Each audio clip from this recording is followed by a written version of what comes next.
Hola, ¿cómo están? Buenas noches, bienvenidos a un programa más de Somos el Combo que se transmite por la televisión Más TV y que conduzco junto a mi colega Sonny Figueroa. Somos el Combo también se puede ver por nuestras redes sociales que le van a aparecer ahí abajo en pantalla para que nos deje sus comentarios y mensajes que les parece nuestro programa y qué otros temas les gustaría que abordáramos.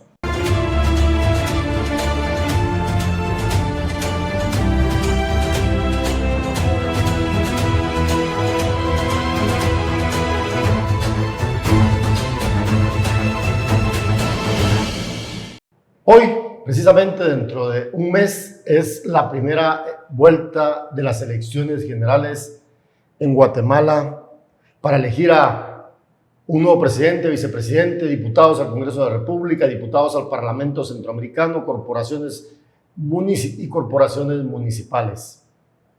Un tema bastante relevante porque los guatemaltecos y guatemaltecas vamos a decidir quién gobernará el país por los próximos 4 años a partir del 14 de enero del año 2024.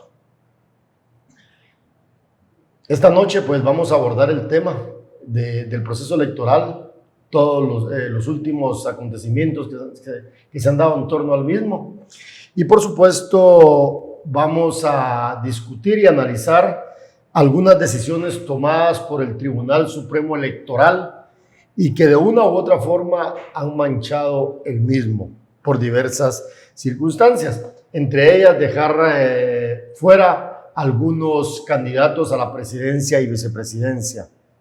Esta noche nos acompaña aquí en el estudio de Más TV Carlos Mendoza de la organización Diálogos para hablar sobre coyuntura electoral y sobre, como les decía, lo que ha pasado en las últimas semanas en torno a las elecciones generales del próximo 25 de junio aquí en Guatemala. Carlos, buenas noches, bienvenido a Somos el Combo. Buenas noches, gracias por la invitación. Buenas noches, Sonny. Buenas noches, Marvin. Bueno, pues entrando en materia, ¿cómo ves el tema en términos generales de Carlos Pineda? Bueno, creo que es ese tipo de candidato que sorprendió, dadas las estrategias de marketing político que utilizó desde hace más de 2 años. Se podría decir que de alguna forma se robó la salida, ¿verdad?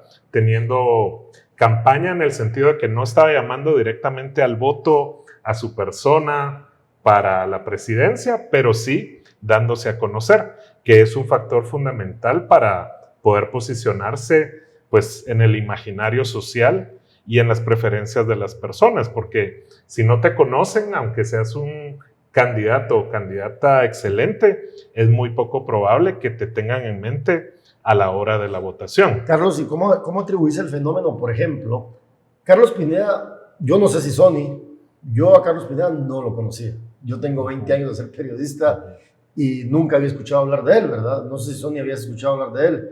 Solo cuando fue lo de ETA y OTA, que él fue como a dejar comida y a rescatar gente en su helicóptero. Ahí fue cuando... Claro, es una persona muy poco conocida. ¿A qué atribuís el fenómeno tan mediático que gira en torno a la figura de él? Puede ser las redes sociales, la televisión, ¿qué...? Sí, yo no he seguido su trayectoria de cerca y tampoco tenía idea quién era el personaje, pero me empezó a llamar la atención cuando otros analistas pues precisamente empezaron a resaltar pues la presencia que él tenía en otras redes sociales que yo no uso, por ejemplo el TikTok, ¿verdad? Entonces ahí fue que yo me suscribí a TikTok y empecé a darme cuenta del fenómeno que estaba ocurriendo ahí. Y realmente sí me sorprendió porque yo estoy acostumbrado a Twitter y ahí pues hablas de cuentas que se siguen mucho, digamos de políticos guatemaltecos. Estás hablando de 60,000, 70,000. Sí, claro. Ya si son celebrities de televisión, 120,000. Pero en TikTok tenía videos este señor con más de 1 millón de vistas, por ejemplo. Claro. Entonces, sí es un fenómeno donde pues supieron explotar esta nueva red social que tiene mucho alcance y eso pues lo posicionó con una estrategia de un lenguaje más popular, digamos más cercano a la población. Este otro personaje que lo acompañaba a él, ¿verdad? Mechito, ¿verdad? Que también con su lenguaje florido logró acercarse y ganar cierta simpatía de la gente.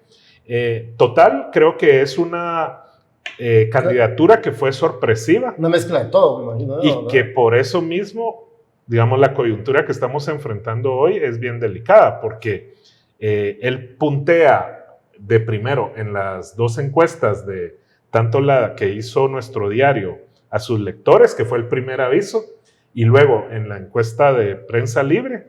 Y cuando él entonces da esa sorpresa, en el establishment, digamos, político, es donde deciden cortarle la cabeza. Claro. Y es que precisamente Carlos Pineda estuvo sentado ahí donde estás ahorita, sentado vos, Carlos también, hablando sobre sus planes políticos y todo. De hecho, ahí se alteró un poquito, ¿verdad? Porque es parte del carácter. Pero dejando a un lado a Carlos Pineda, ¿cuál es tu análisis en torno? Ahorita hay una discusión por el tema de impresión de papeletas. Se supone que hay una fecha límite. ¿Qué pensás? ¿Se deberían imprimir las papeletas o esperar? El Tribunal Supremo Electoral dice que las va a mandar a imprimir, pero faltan decisiones todavía del Tribunal de la Corte de Constitucionalidad. ¿Cuál es tu punto de vista al respecto? Sí, yo lo que pienso es que el problema es de incertidumbre de todo el proceso electoral, ¿verdad? Porque se ha judicializado la política al extremo de que estamos a 30 días y no sabemos realmente cuáles son las candidaturas en firme. Eso no debería ocurrir, porque ya en este momento los procesos de logística del Tribunal Supremo Electoral deberían estar ya totalmente definidos. Venía escuchando ahora en la radio el tema de los centros de votación en Estados Unidos. Los migrantes guatemaltecos residentes en ese país se quejan de que a este momento no saben dónde les corresponde votar. Y es porque el tribunal no lo ha decidido.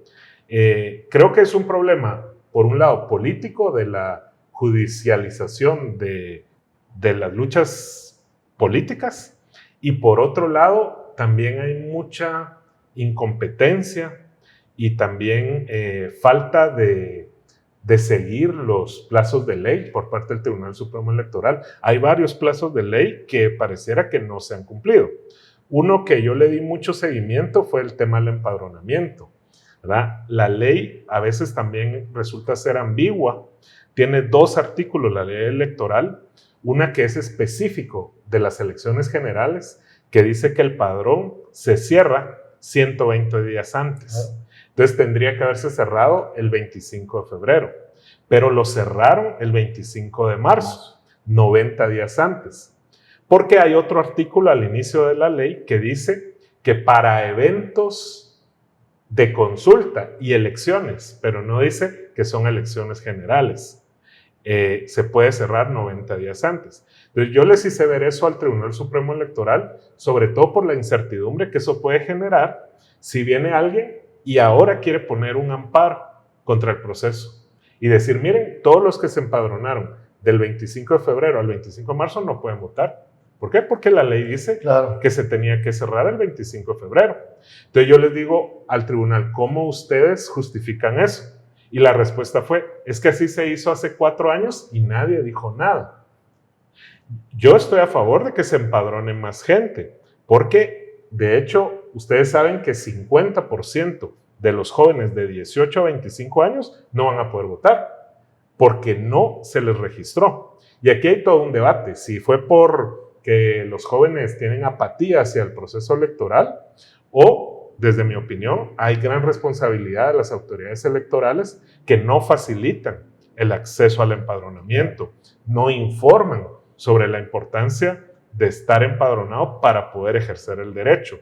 Y así podemos dar muchos ejemplos, pero el punto es de que si bien quisiéramos empadronar a la mayor cantidad de gente, ese es un ejemplo donde el plazo fue ambiguo porque la ley da esa misma ambigüedad, pero no se cumplió. Otro era en qué momento tienen que publicar los centros de votación. No sé si ustedes conocen los centros de votación ya del territorio de Guatemala, pero creo que a los partidos políticos, a los fiscales, les han dado un listado, pero la población, los ciudadanos, no conocemos todavía dónde nos toca votar. Y ya estamos a 30 días. Sí, es un tema bien complicado, ¿verdad, Carlos? Sí, es otro tema que hablas de los jóvenes, que lo vamos a hablar en el siguiente bloque, pero el tema también de que se quieren empadronar, pero que te emitan el DPI es otro problema, ¿no? O sea, yo quiero votar, pero ya cumplí los 18, pero el Registro Nacional de las Personas no me da mi DPI y por ende no voy a poder votar, aunque ya tengo la edad. Entonces también digamos que juega otro tema ahí muy importante, la cuestión de los registros nacionales de las personas. Pero retomando al tema de Carlos Pineda, Carlos, ¿cómo ves? Y aunque vamos a hablar del tema de las encuestas como puntualmente en el otro, hablarte de más el análisis político. ¿Influyó mucho el tema de la encuesta publicada por nuestro diario Prensa Libre para la participación de Carlos Pineda en eso? ¿Cómo lo ves? Sí, definitivamente, y eso es lo grave para el proceso electoral, porque seguramente los políticos que iban punteando en las encuestas preliminares, que son parte, digamos, de lo que se llama la alianza o coalición gobernante, ¿verdad?, en el Congreso, que por medio de negocios y negociaciones han mantenido, digamos, la gobernabilidad de esta administración, estaban pues sin tener en cuenta a este candidato hasta que salen estas dos encuestas. Entonces eso lo puso en las luces, ¿verdad?, del evento electoral, y seguramente ahí es donde decidieron los que controlan las cortes y otros procesos político-judiciales, ponerle un hasta aquí. Y es que eso es lo delicado del proceso, ¿verdad? Ustedes, de que, como se dice comúnmente, que alguien tenga que somatar la mesa, ¿verdad?, para decidir quiénes participan y quiénes no participan. Eso me parece sumamente grave. ¿Por qué? Porque son estas manos peludas, ¿verdad?, que aparecen y que deciden ciertas cosas, y que eso finalmente daña mucho un proceso electoral, ¿verdad?, por diversas razones. Entre ellas, puede ser por el poder económico, por el político, incluso estructuras del crimen organizado. Entonces, por eso es que nosotros hablamos de que el proceso electoral se ha manchado con decisiones del Tribunal Supremo Electoral. De hecho, a la presidenta del Tribunal Supremo Electoral se la ha invitado aquí desde hace más de un mes para que venga a dar explicaciones.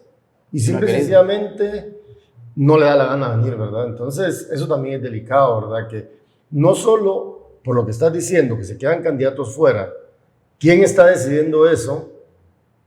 Sino que además las autoridades electorales se niegan a rendir cuentas, ¿verdad?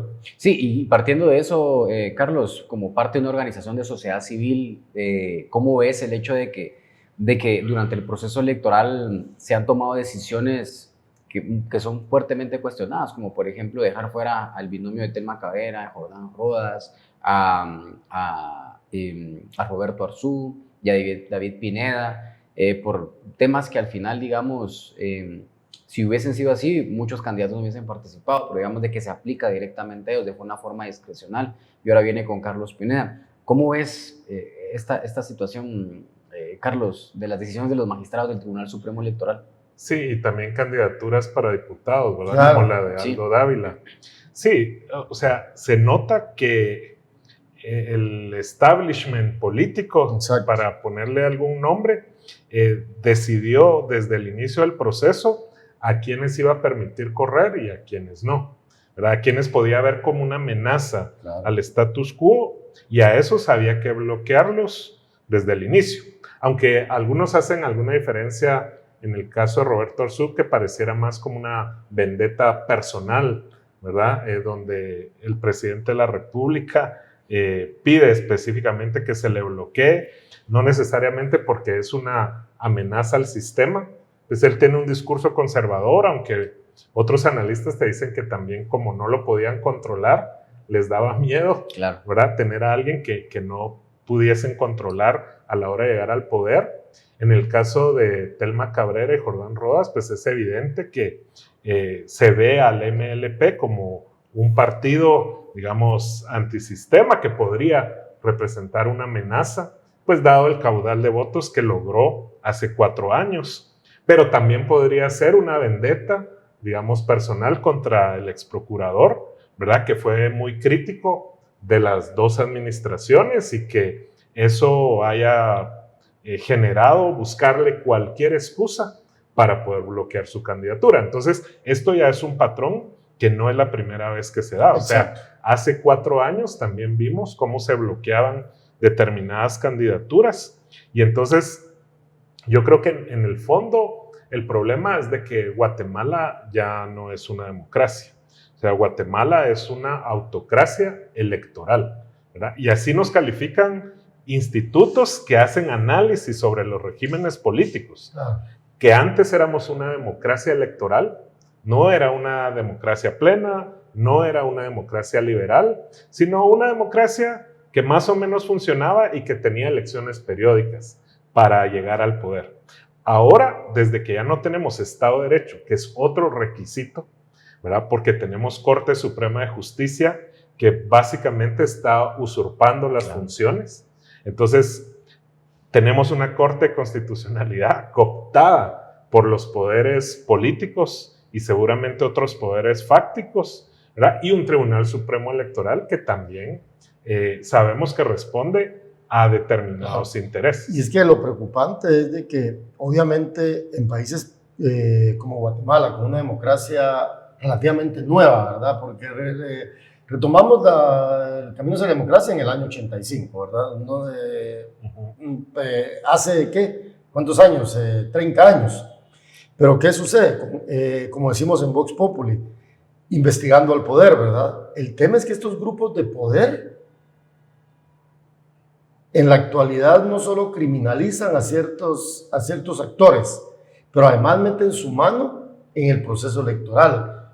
Yo creo que esto nos está llevando a situaciones muy graves y que más adelante las vamos a lamentar si no enderezamos el rumbo, ¿verdad? ¿Y por qué nos preocupa a nosotros todo eso? Al igual que te preocupa a vos, le preocupa a mucha gente en este país, es el tema de que cuando uno habla con muchos ciudadanos y ciudadanas o en redes sociales, se habla mucho de fraude electoral. ¿Podríamos hablar de un fraude electoral? ¿Cuál es tu análisis? Yo sé que es una pregunta difícil, pero ¿cuál es tu interpretación? Porque en el imaginario cada vez se menciona más la palabra de fraude electoral. Sí, en el imaginario guatemalteco la palabra fraude electoral tiene relación con aquellos gobiernos autoritarios, precisamente de corte militar, que también tenían elecciones periódicas, ¿verdad? Pero que se sabía muy bien que en la torre de Guatel, ¿verdad? Llegaban las papeletas y ahí pues se cambiaban los votos, ¿verdad? Y se daba un resultado. Ese es el imaginario que tenemos de lo que es un fraude electoral. Ahora se habla más sobre temas de integridad electoral. O sea, para que una elección sea íntegra, se necesita una serie de requisitos que deben cumplirse. Y cuando vamos analizando cada uno de esos requisitos, resulta que las elecciones en Guatemala fueron violadas desde el punto de vista de su integridad. Y los ejemplos son lo que ya hemos venido platicando. Uno, si se registra o no se registra a todas las personas que tienen derecho a votar, a participar. La respuesta es no. El Tribunal Supremo Electoral no hizo el esfuerzo. O sea, más de 2 millones de personas que son guatemaltecos adultos, que es lo básico que dice la Constitución para ejercer el derecho, no lo van a poder hacer. ¿Por qué? No es solo por la apatía, es porque el Estado no cumplió con su función de facilitar el acceso. Y ahí hay un montón de cuestiones desde cuando fueron a sacar el DPI los jóvenes, por qué no se hizo automática la inscripción, y hay muchos detalles. El otro tema es el de a quiénes se les permite participar para ser electos y a quiénes no, ¿verdad? ¿Bajo qué criterios? Y de la pregunta anterior se me quedó ese punto, y es que el Tribunal Supremo Electoral no ha sido consistente en su toma de decisiones, porque si tú tienes unas reglas claras y dices, quien tiene estas reglas, según estas reglas puede o no participar desde el inicio.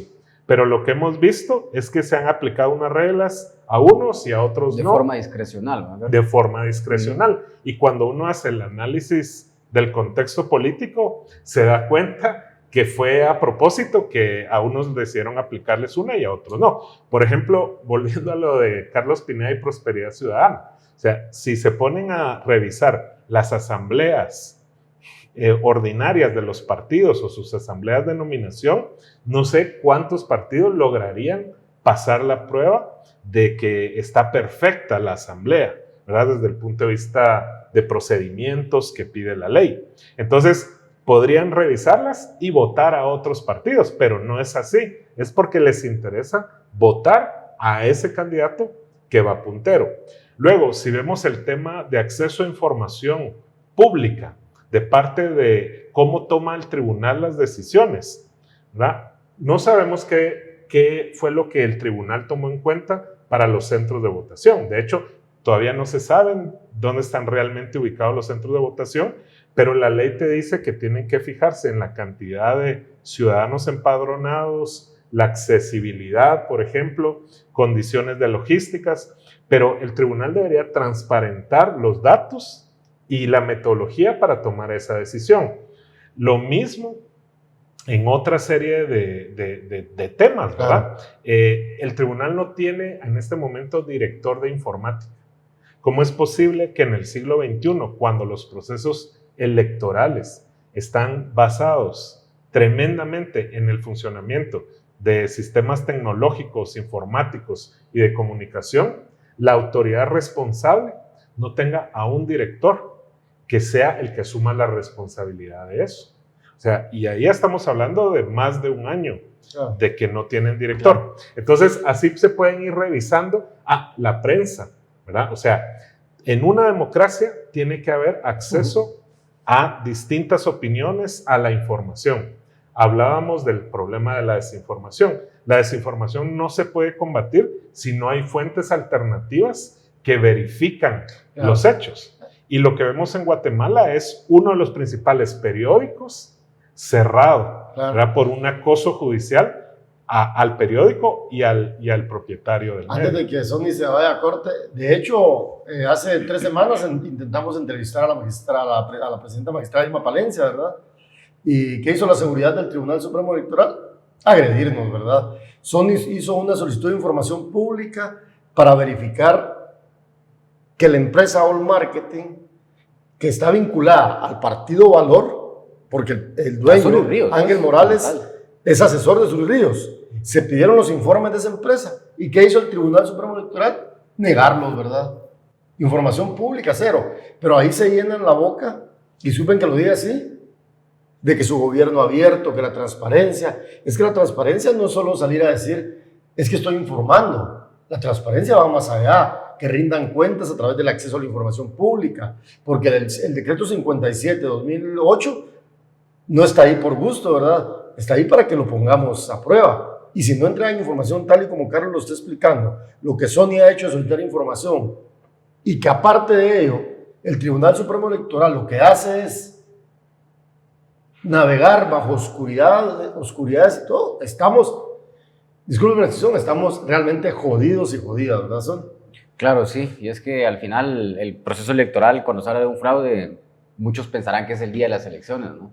Pero es ir allanando el camino para que también puedan participar solo ciertos candidatos, que es lo que le conviene al status quo, ¿verdad, Carlos? Entonces, es bien interesante eso. Pues bueno, esta es parte del programa Somos el Combo. Esta noche tenemos invitado a Carlos Mendoza de la organización Diálogos, conversando sobre la situación política del país a un mes de las elecciones generales en Guatemala. Recuérdenos seguirnos en redes sociales como Marvin del Cid, Sonny Figueroa, y también va a aparecer aquí abajo en pantalla la red social de Carlos Mendoza y de Diálogos para que ustedes puedan seguir el trabajo de esta organización. Vamos a una pausa y regresamos.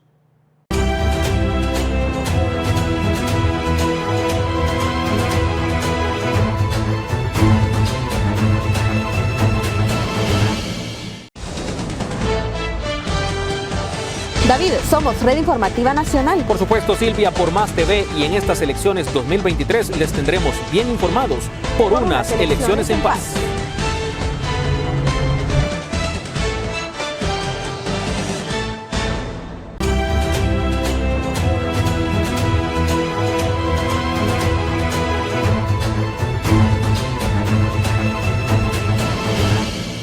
Gracias por continuar en el programa Somos el Combo. Esta noche comenzamos con Carlos Mendoza de la organización Diálogos para hablar sobre la coyuntura electoral, tomando en cuenta que precisamente hoy estamos a un mes de las elecciones que serán el 25 de junio, en donde los guatemaltecos y las guatemaltecas elegirán al próximo presidente y vicepresidente del país, a los diputados del Congreso de la República, también a los del Parlamento Centroamericano y a las 340 corporaciones municipales. Carlos, retomando el tema de lo que hablamos en el primer segmento, que era de hablar de los jóvenes y todo esto, con todo esto que está pasando en la coyuntura electoral, ¿prevés un desencanto de la ciudadanía para el 25 de junio, tomando en cuenta que, digamos que tenía muchos seguidores, muchas personas que estaban ya decididas por votar por Carlos Pineda, y si queda fuera, digamos, o hay personas que querían votar por Telma Cabrera, por Roberto Arzú, pero como los dejan fuera, un desencanto de la ciudadanía? ¿Cómo visualizas ese panorama? Sí, es muy probable que ese tipo de exclusión arbitraria por medios judiciales desencante a la población y definitivamente les aleje de las urnas.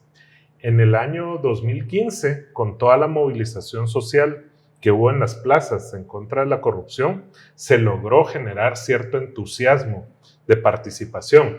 Ese año rompimos el récord de participación con un 70% de asistencia a las urnas. El récord lo teníamos en el año 85 con 69% de participación, porque también había un entusiasmo de la esperanza de la transición de gobiernos autoritarios de corte militar hacia la democracia, pues dirigida por gobiernos civiles.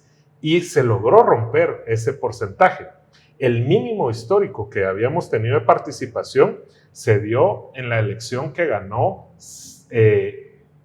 Álvaro Arzú, después del autogolpe de Serrano Elías, porque ahí hubo un desencanto con la democracia por el proceso de autogolpe y todo. ¿A cuánto llegó el abstencionismo? Bueno, la participación fue como del 42%, o sea que el abstencionismo fue casi del 60%, ¿verdad? A la inversa de lo que estamos viendo. Pero lo que iba a mencionar es que en 2019 bajamos de 70% de participación a un 62%, 8 puntos. ¿Por qué? Porque vimos la coyuntura de hace 4 años donde también no se dejó de participar a candidaturas importantes. En ese momento, la de Telma Aldana y la de Suri Ríos, ¿verdad? Y en los últimos momentos también Edwin Escobar. Y había otro candidato, creo que un partido que se llamaba Fuerza, que también había quedado en la papeleta y ya no pudieron participar. Entonces, lo que uno prevé es que esto nuevamente baje la participación. Aunque las encuestas que se han publicado te hablan de un 60%, yo creo que no va a llegar a 60%. ¿Lo visualizas abajo? De participación. Carlos, y digamos, sí, obviamente, imagínense ustedes que de cada 10 guatemaltecos voten 4, a mí me parece grave, ¿verdad? Porque eso no sería representativo, ¿o sí, según tu criterio? 10 de... Tú dices que voten 6 de cada 10. Sí, 6 de cada 10. Eso podría ser, se cataloga. De los que están empadronados. Exacto, ¿eso es representativo a tu criterio o no? Y para decir, solo para agregar otro factor, es que de los 100 adultos guatemaltecos que deberían de poder votar, solo están empadronados 85. ¿Sí? Ya 15 quedaron fuera porque no pueden ir a votar. Y de esos 85, entonces un 60, entre un 50 y un 60% van a ir a votar, que serían unos 45 de 100. O sea que imagínense ustedes, probablemente va a haber abstencionismo, ¿verdad?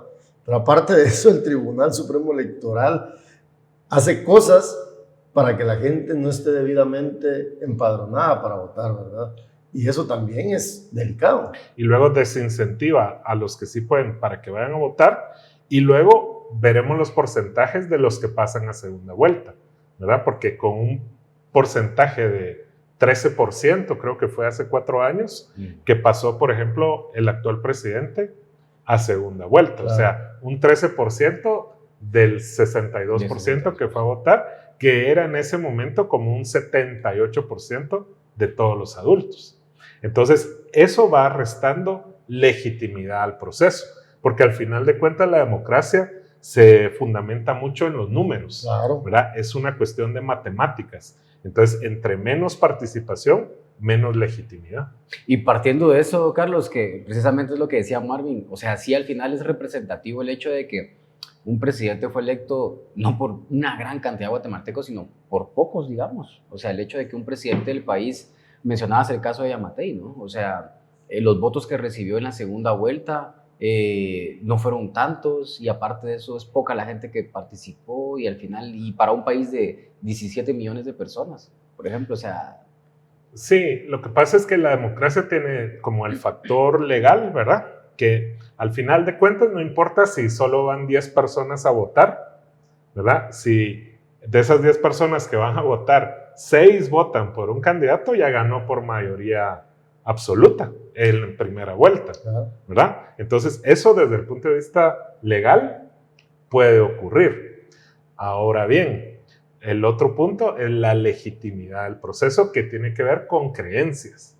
O sea, porque la democracia se basa en una creencia fundamental, y es que el poder o la soberanía, ¿verdad? Reside en el pueblo, y que el pueblo de alguna forma la delega en las autoridades por medio del voto.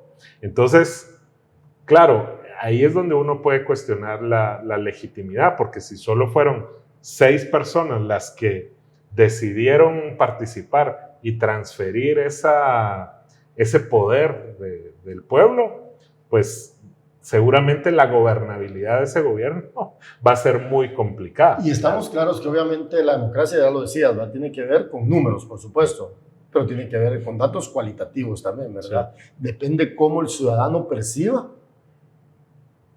si están funcionando las cosas, ¿verdad? Porque si yo le pregunto a alguien, por ejemplo, que está esperando una carretera en su comunidad de hace 30 años, para ellos la democracia no va a funcionar, ¿verdad? Porque los gobiernos son mentirosos, los políticos son aquí, pero seguramente que le hicieron una carretera, para ellos sí va a funcionar. Entonces, son muchos los factores, ¿verdad? Pero eso también nos llama a la reflexión de que el ciudadano y la ciudadana se tienen que involucrar más, porque no solo es de votar cada 4 años, ¿verdad? La participación tiene que ser más activa, porque el voto es una forma de legitimar ciertas cosas, finalmente.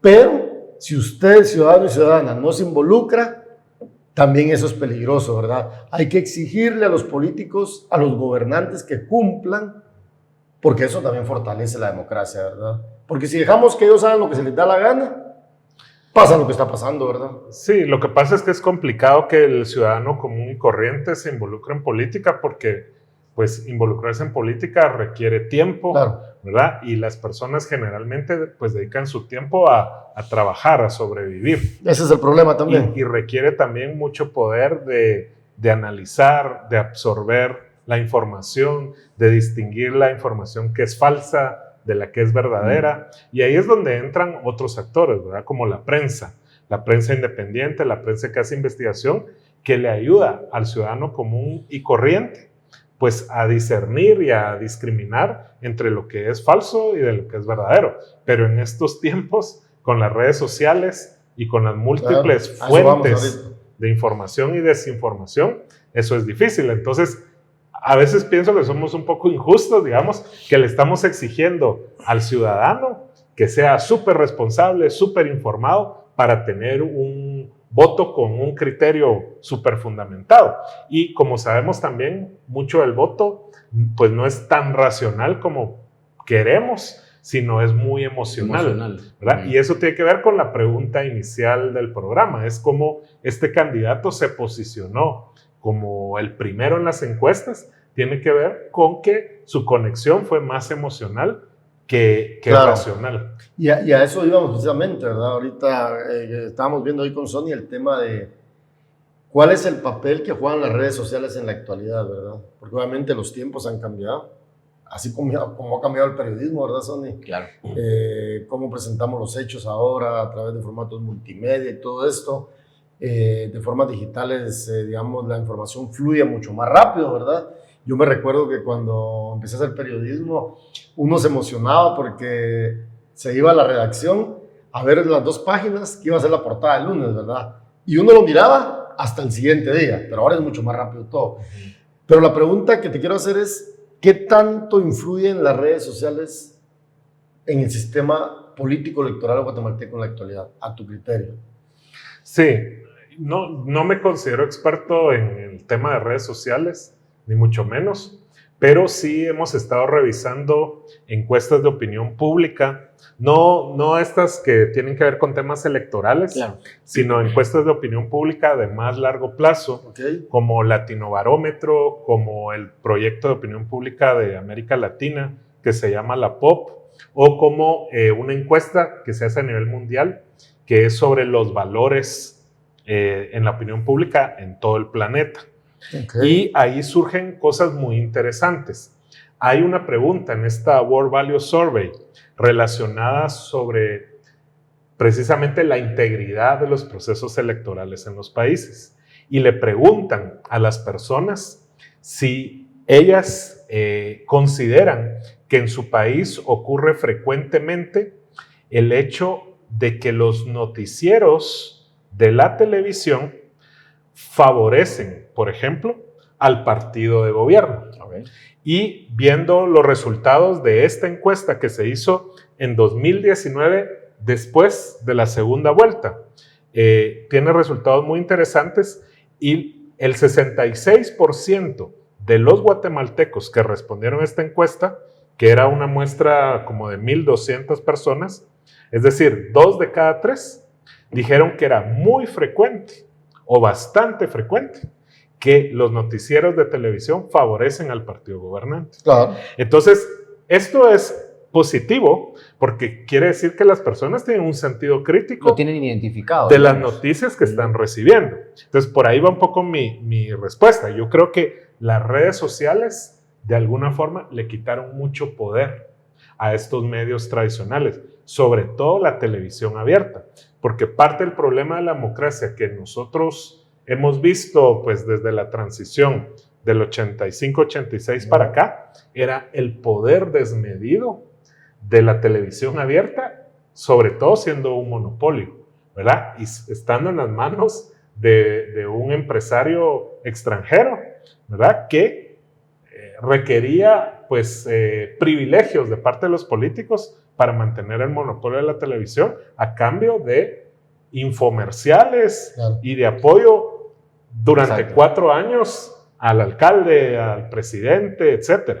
Entonces, siendo positivo o optimista, yo te diría que las redes sociales han venido a hacer un bypass, ¿verdad?, del acceso a información que tenía el monopolio de la televisión abierta y algunos medios pues, de radio asociados a la misma de amplia cobertura. Exacto, y es que precisamente lo estábamos viendo, que es lo que mencionabas en el primer segmento en el que estábamos hablando. O sea, la cantidad de seguidores que tienen ciertos políticos. Carlos Pineda es el ejemplo de eso. Tiene casi 1 millón de seguidores en TikTok y casi 1 millón de seguidores en Facebook. Y el ejemplo de eso es de que después, eso es cierto, después de ver el impacto de Carlos Pineda en diferentes plataformas sociales, todos los demás se fueron. Ahora vemos a Edmund Mulet haciendo TikTok, cuando antes no lo hacían. Ahora vemos a Sandra Torres haciendo TikTok, a Suri Ríos y a otros candidatos más haciendo TikTok. Cuando ellos en su plan tal vez no tenían a TikTok dentro de su plataforma de redes sociales para hacer campaña, pero ahora lo hacen. Bueno, nosotros no estábamos en TikTok y ahora ya estamos en TikTok. ¿Por qué? Porque al final, digamos, lo estás haciendo porque la gente lo necesita, la gente lo requiere, entonces tienes que adaptarte. Pero el claro ejemplo es eso, ¿no? De cómo los candidatos también tal vez no están cerrados a esa posibilidad y ahora lo hacen. Y de hecho, incluso Daniel Hedin lo ponía en un tweet recientemente en el que hacía la comparación de la reproducción de los videos de Suri Ríos versus la comparación de los videos de Edmund Mulet. Los de Suri Ríos tenían apenas como 10,000 o 20,000 reproducciones, mientras que los de Edmund Mulet tenían 300,000, 400,000. Entonces, digamos, es cómo se meten al tema de las redes sociales. Y el claro ejemplo también es Roberto Arzú, por ejemplo. Roberto Arzú lo hacía, haciendo lives casi todas las noches, hablando con la gente. Entonces, digamos que también te da esa cercanía con las y los guatemaltecos, que antes, porque si estás en un medio grande, solo escuchás y la gente solo está viendo, no tiene esa digamos, como que ese en el concepto de la comunicación que le llaman que no hay un retorno. No hay retroalimentación. Ajá, Sí. no hay retroalimentación. Digamos, hace algunos años las personas eran más pasivas, ¿verdad?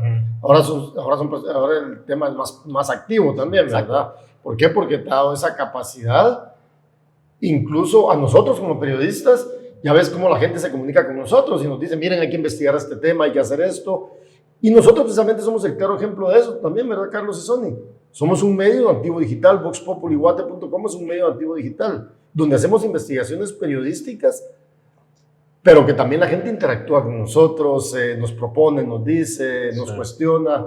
Bueno, las cosas han cambiado. Pero... Sí, y ahí es donde, digamos, las redes sociales abren esa posibilidad a un proceso electoral, ¿verdad? Y creo que los candidatos lo están utilizando bien. Que en ese sentido sería otro punto positivo a favor de redes sociales, ¿verdad? Claro. Porque ya no es unidireccional el mensaje, sino que es lo que tú decís, tienen retroalimentación. Entonces, los candidatos se pueden dar cuenta no solamente de qué tipo de mensaje pega en el electorado, sino también demandas del electorado legítimas, que tal vez antes no podían recibir, pues porque salían de campaña a dar abrazos y besos, ¿verdad? A niños y a personas mayores, pero no a escucharlas. Ahora, por lo menos los equipos de campaña tienen que escuchar la retroalimentación crítica que generalmente reciben en las redes.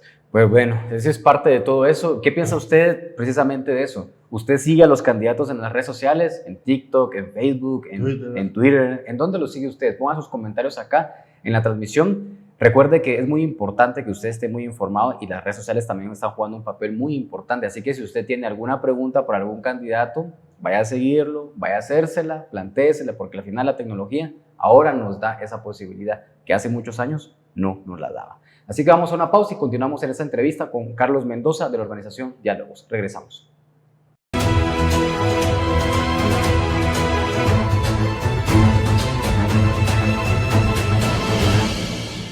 Soy Gena Ramírez y te acompaño los días lunes y viernes a las 7 de la noche con lo más emocionante del deporte nacional e internacional en escenario deportivo por Más TV, un canal que suma.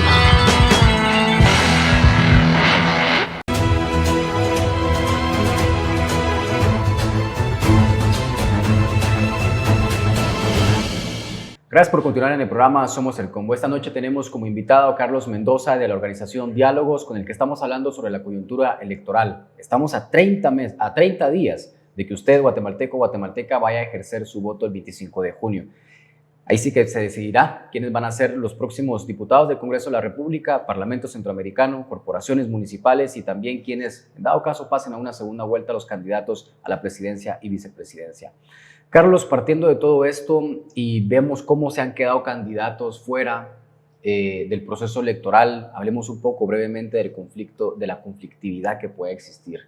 Ustedes como Diálogos, ustedes han manejado mucho el tema de la violencia en Guatemala, todos estos aspectos, y para que nos hablen precisamente de eso, ¿verdad? ¿Cuáles son esos focos de conflictividad, Carlos, que tienen identificados para este proceso electoral 2023? ¿Hay alguna preocupación con base a las decisiones del Tribunal Supremo Electoral? ¿Qué nos puedes decir al respecto, Carlos? Sí, el Tribunal Supremo Electoral tiene unas mesas multisectoriales, sobre todo con entidades del sector público, como Ministerio de la Defensa, Gobernación, Ministerio Público y otras entidades, para ver los temas de seguridad antes, durante y después del evento electoral, y también tener algunas políticas de prevención de la conflictividad electoral. Al respecto, ellos han estado elaborando algunos mapas de municipios que podrían representar un alto riesgo por conflictividad y violencia. ¿Verdad que no es lo mismo conflictividad y violencia? Hay una gran discusión sobre cómo definirlo. En el caso de Diálogos, nosotros hablamos de que la conflictividad es, en todo caso, previo a la violencia, ¿verdad? Se puede ver como un continuum donde hay un conflicto que eventualmente se puede tornar en un acto de violencia o de agresión entre las partes, pero el problema es de que el Tribunal Supremo Electoral estuvo usando fuentes de información de eventos electorales anteriores. Eso es positivo porque te da algún sentido de lo que ya ocurrió, quema de urnas, ¿verdad? Intentos de violencia tumultuaria entre partidarios de un candidato y otro, donde se tuvo que repetir elecciones por ese tipo de eventos. Entonces, lo que yo iba a llamar la atención otra vez es el tema de falta de transparencia, Claro. que era un punto que se me quedó en segmento anterior. Y es que te dicen cuáles son estos municipios con alto o bajo nivel de conflictividad, pero no liberan la base de datos de esos registros del 2007, 2015 y 2019. O sea, llevamos meses solicitando esa base de datos y por ley de acceso a información pública también la pedimos y nos llegaron 6 eventos de un año y 7 del otro, cuando sabemos que no es así, ¿verdad? Entonces, ahora parece que en último momento decidieron cambiar esa metodología y están por publicar un nuevo mapa de conflictividad. Solo sabemos que hay unos 100 municipios que el Tribunal Supremo Electoral considera que hay que observarlos permanentemente porque hay probabilidad de que algo ocurra ahí, incluyendo un tema muy delicado, que es que saben que en algunas comunidades la gente no va a dejar entrar buses a la comunidad pidiendo para poder dejarte entrar tu DPI, para ver si la residencia del DPI corresponde a ese municipio. Si no corresponde, entonces pareciera que los líderes de la comunidad están dispuestos a no dejar entrar a esa población. Eso ya es un foco de conflicto y entiendo que el Tribunal Supremo Electoral ya tiene identificado incluso en qué municipios podría ocurrir esto, porque ya los líderes comunitarios amenazaron de que van a tener estos puestos de control. Eso de por sí ya es, o sea, libre movilidad. El día de las elecciones es básico, ¿verdad? Sabemos que los partidos movilizan a sus votantes, lo que se llama en Guatemala el acarreo, pero eso ocurre en todas las democracias. O sea, todos los partidos tienen identificados dónde están sus electores y los movilizan pues para que vayan a votar. En el caso de Guatemala tenemos problemas de que no hay transporte público, hay una pésima red vial, ¿verdad? Hay distancias muy extremas para poder llegar. Entonces, los partidos incurren en un gasto de financiar la movilidad de los que ellos creen o saben que son sus votantes. Entonces, si hay una comunidad que porque dice, aquí no queremos acarreo, empieza a bloquear eso, ahí se puede dar un conflicto. Claro. Otro tema es como ocurría en tiempos de la cédula de vecindad, ¿verdad? Donde los alcaldes tenían el incentivo controlando el registro de vecinos a falsificar las cédulas de vecindad y entonces darle a vecinos de otro municipio para que llegaran a votar por ellos. En teoría, con el RENAP y con los medios de seguridad del DPI, que no es infalible 100%, pero en teoría se minimiza ese riesgo. Además, la ley contempla la posibilidad de la actualización de tu residencia, ¿verdad? Tú vivías en este municipio y te moviste a otro, hay un periodo prudencial donde tú te puedes actualizar y entonces, claro, tu DPI va a decir que tú eras de aquí del municipio de Guatemala, pero ahora te fuiste a San José Pinula y ahora puedes votar allá. Imagínate si no te dejan votar porque tu DPI dice que eres de Guatemala. Entonces, ahí hay un posible foco de conflictividad. En el caso específico de diálogos, nosotros somos parte de la misión de observación electoral de Guatemala y lo que estamos contribuyendo ahí es en monitorear todo el tema de violencia y conflictividad electoral y tenemos un equipo especializado en ese análisis.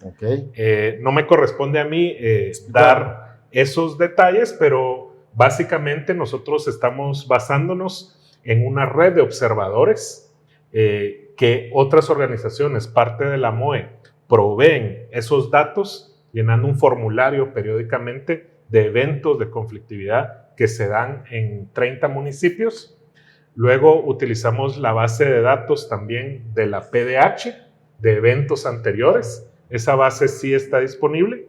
Y también hacemos un monitoreo de los delitos electorales que se le denuncian al MP y un monitoreo sistemático de medios de comunicación que hacemos todos los días de medios preseleccionados y que clasificamos por el tipo de conflictividad. Ok, entonces ya ven, ustedes pueden ir a ver a la página de diálogos también. ¿Cuál es En la página de diálogos.org.gt. Okay. Y también eso va a estar disponible. Va a aparecer en pantalla la página de diálogos para que ustedes van a ver información sobre el proceso electoral. Y sobre la conflictividad y los municipios que, digamos, están en esa conflictividad, donde pueden haber problemas el día de las elecciones. Carlos. Y en la moe.gt, ahí se acaba de publicar un tablero con todos los datos de conflictividad. Ok, para que ustedes vean también. Ahí vamos ¿verdad? a poner ese enlace entonces. Carlos, así rápidamente, es que el tiempo se nos va cortando. El tema de las encuestas electorales. Los políticos, cuando las encuestas los favorecen, están a favor de las encuestas. Cuando no los favorecen, pues salen a decir un montón de cosas. Eso lo dicen absolutamente todos y todas las políticas, sin excepción, sean partidos de izquierda, de derecha, de centro, lo que sea. Siempre hay conflictividad en torno al tema de las encuestas. ¿Qué tan importantes son las encuestas en un proceso electoral? Si son bien hechas. Sí, toda encuesta de opinión pública, si está bien hecha, es información valiosa, es un bien público que sirve para toda la sociedad, para el sector privado, para el sector público, para todos los que tomamos decisiones, incluso a los periodistas, a los medios de comunicación, para orientarnos sobre los temas que le preocupan a la población. Por ejemplo, una pregunta típica de una encuesta de opinión pública es esa: ¿cuál es el principal problema para usted y su familia? ¿Verdad? Sola esa pregunta ya te da mucha información. ¿Cuál es el principal problema para su comunidad o para su país? Entonces ya tienes 3 niveles, ¿verdad? Familia, comunidad y país. Y ahí se ven cosas importantes como generalmente a nivel de familia, la principal preocupación es económica, Claro. ¿verdad? ¿Cómo voy a mantener a mis hijos? ¿Cómo los voy a educar? ¿Voy a conseguir empleo o no? Generalmente aparece el tema económico. Luego, a nivel de la comunidad, muchas veces lo que aparece es el tema de la inseguridad, el tema de la victimización por algún tipo de delito, extorsiones, violencia homicida, por ejemplo. Y a nivel nacional, pues hay otro tipo de preocupaciones donde en los últimos años ha salido muy frecuentemente el tema de la corrupción, ¿verdad? Claro. Que se posicionó en 2015 como un tema que el ciudadano, aunque no estuviera informado como nos gustaría, Claro. se posicionó la importancia de que hay que combatir la corrupción, porque si no combatimos la corrupción, no podemos resolver los otros problemas al otro nivel, a nivel comunitario, de inseguridad, o a nivel de mi familia, de fuentes de empleo, de un salario digno, etc. Entonces, Carlos, digamos de que hacer una encuesta en tema político, digamos que te ayuda a ver otros temas cuando está bien hecho. Pero ahora enfoquémonos en el tema político como tal, que es lo que decía Marvin, en el tema de que una encuesta te ofrece mucho, pero los políticos están a favor de ellos cuando los favorece y en contra cuando no los favorece.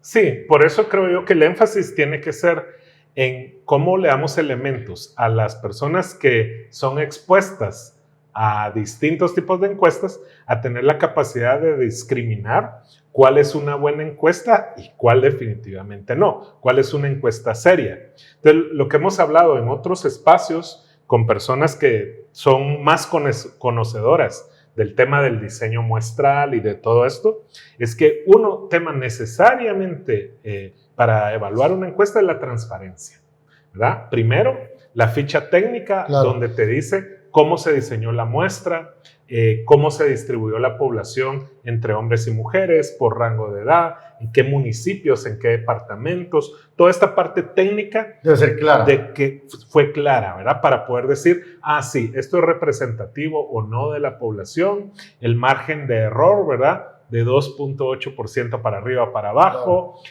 Otro tema importante es quién hizo la encuesta, o sea, la reputación de la firma, ¿verdad? Porque hay una reputación detrás. Entonces, si no dice quién es la persona o la empresa responsable, ya se encienden alarmas. Es decir, que la ciudadanía no debería creer sí, en exacto. simples encuestas, ¿verdad? Que andan ahí en redes sociales ni nada. No, ¿verdad? y la otra cosa, ¿quién financió la encuesta? Ok. Es importantísimo. Carlos, así rápidamente, porque ya estamos contra el tiempo, así en un minuto. ¿Son importantes las encuestas electorales o realmente no son importantes? Yo creo que sí son importantes, ayudan como un insumo más de información, no necesariamente van a condicionar el voto, ¿verdad? No hay suficiente evidencia, o al menos yo no he visto en Guatemala un estudio que te diga que la gente se inclina a votar por el que va de primero. En otros países más bien se dice... ¿Crees que no es por ahí la cosa? Que puede ser que voten por el que va de segundo, por ejemplo. No hay un estudio que yo haya visto en Guatemala eso, pero sí definitivamente influyen en los financistas, porque los financistas quieren un retorno sobre ese dinero que le están apostando a los políticos. Ok. Pues bueno, yo quisiera preguntar muchas más cosas, pero ya me están haciendo señas ahí de que tenemos muy poquito tiempo. Carlos, muchas gracias por haber estado en Somos el Combo. Esta noche nos acompañó Carlos Mendoza de la Organización Diálogos, quien nos ha hecho un análisis sobre el proceso electoral, temas de encuestas, participación política, todo el desacierto del Tribunal Supremo Electoral. Pues obviamente lo que pretendemos con ese tipo de programas es de que usted vote de la mejor manera, informado, informada el próximo 25 de junio. Pues también antes de irnos, queremos comentarles con nuestro colega Sonny Figueroa que ya está a la venta nuestro segundo libro. Aquí el titular, así me convertí en un hijo de puta más. Un poquito fuerte la frase, pero es una frase dicha por el propio presidente Alejandro Yamatei. Un libro que habla sobre impunidad, abusos de poder y corrupción, y que usted puede encontrar en varias librerías del país, o le van a aparecer los números ahí para que lo pueda comprar. Y en un próximo programa vamos a dar un poquito más a fondo sobre este tema. También está este primer libro que también está disponible. Ahí le van a aparecer los números para que los pueda adquirir, y así también apoya el periodismo independiente. Gracias por habernos acompañado esta noche en un programa más de Somos el Combo, que se transmite por la televisión Más TV y en redes sociales. Muchas gracias y pasen buenas noches.